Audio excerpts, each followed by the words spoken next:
We're about halfway through the 2K life cycle and you still don't have your cap breakers. What are we doing, fellas? Well, don't worry, today I got y'all.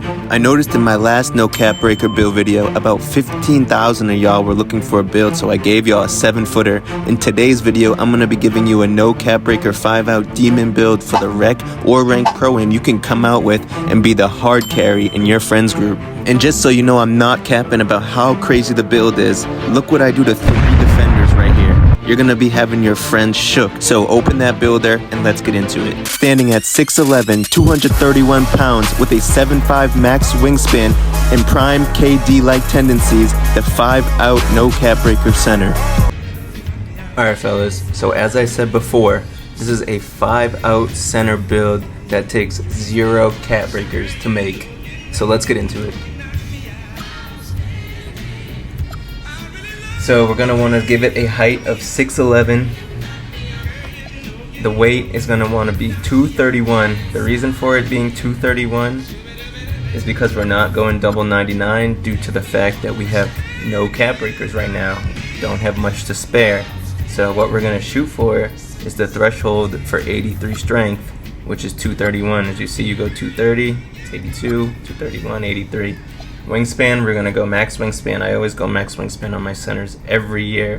If you want to play your role to the fullest and be a dominant center, make sure you're going max wingspan. So let's start with the physicals. We're going to go 72 speed.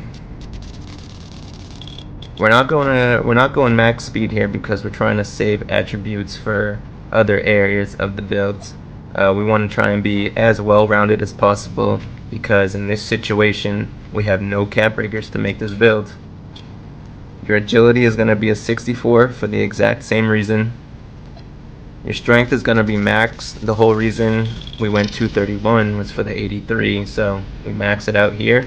And then your vertical, you end up getting a nice 88 vertical out of this due to the fact of also being 231 and not going for double 99 rebounding. You're able to get one higher, 88 instead of 87.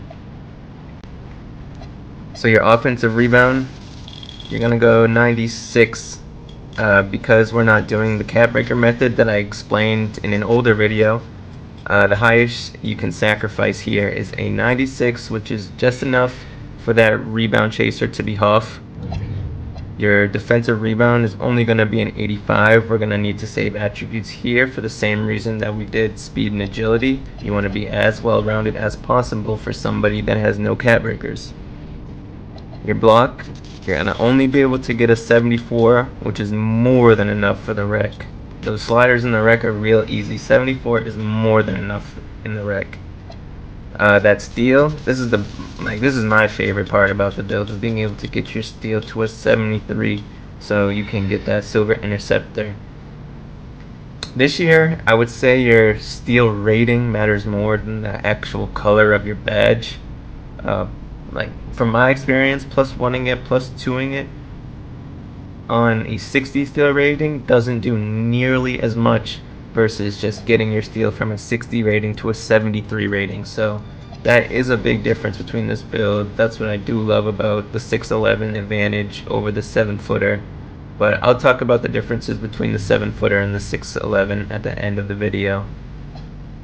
Your perimeter is only going to be a 42 due to your speed being a 72. They go hand in hand.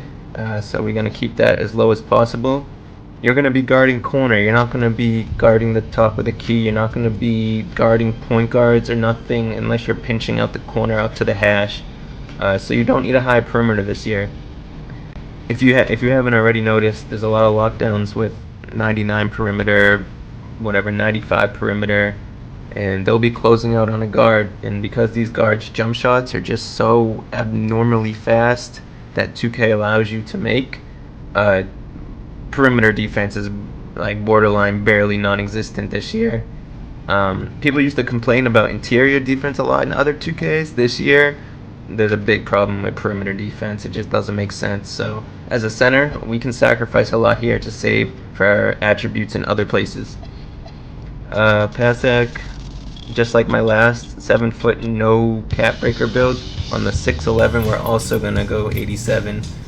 This is kind of the highest you can go right now for when we're pretending to not have cap breakers. So yeah, just go 87 because you're gonna need attributes in other places as well. You can't just throw it all and get a 93 or 95 here yet. Ball handle 70. Another favorite part about the 611, you get way cooler SIGs. You get all the pro SIGs here. So 70 gets you them good SIGs. Have you feeling like when you see people cooking up, doing the Kevin Durant escapes, the crazy snatchbacks. That's due to the ball handle and being a 70.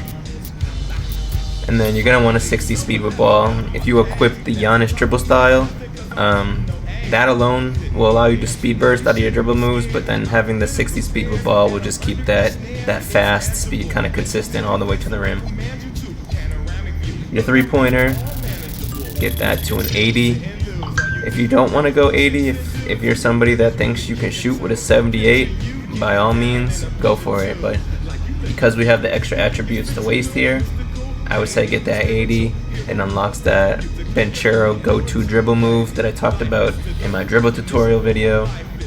If you want to go 78, I would try and get that midi to an 80 just to have that one move in your bag. But if you're somebody that doesn't really care about that go-to move, you can just go 78 if you want and save more attributes in other spots. But I would say just go 80.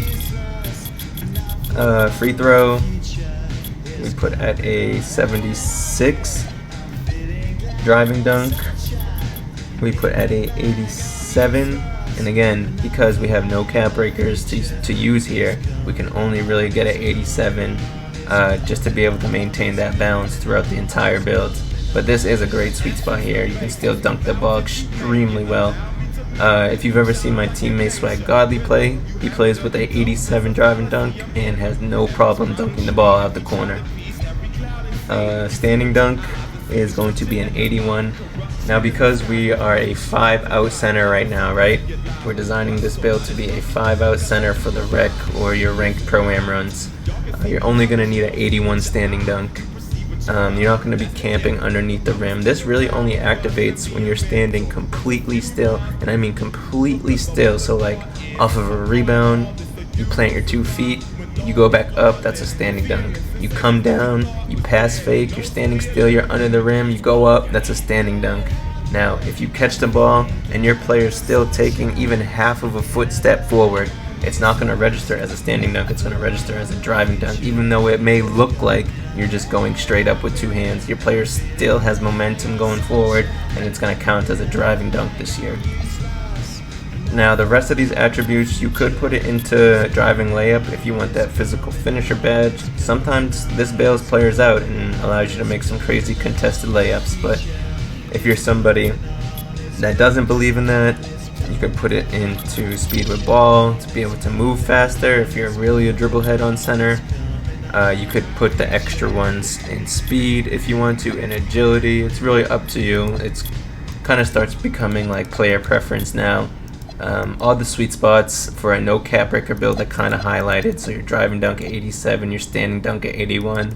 Those are like the ones you really want to follow. The 70 ball handle, the 87 pass sack. Those you can't really like change too much if you want to be as optimized and well-rounded as possible in the situation that you have no cap breakers.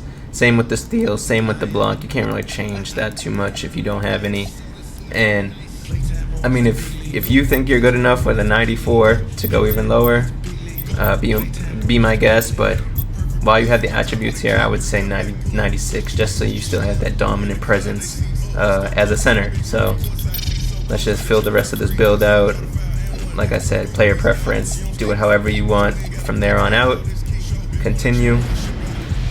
And then this is the build you want. So the biggest difference between the 611 build I have here and my 7-foot no cap breaker build is the 611 is gonna, like, you're gonna be able to play a lot better team defense. Okay. You're gonna be able to swing around the court. Right now. You're gonna be able to take lanes out the air better. You're gonna get more steals on the build.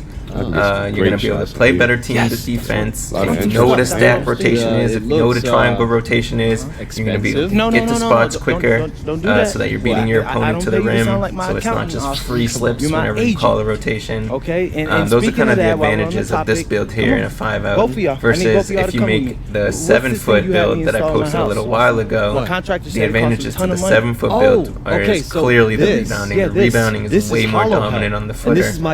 When you're just standing still in the dead zone with a 7-footer and a 6'11", more often than not, the 7-footer just standing still jumping is covering more space due to its wingspan and just more space to the build being taller and bigger. So I feel like its circular radius of like how far it can stretch and grab a rebound just beats the 6'11" by far.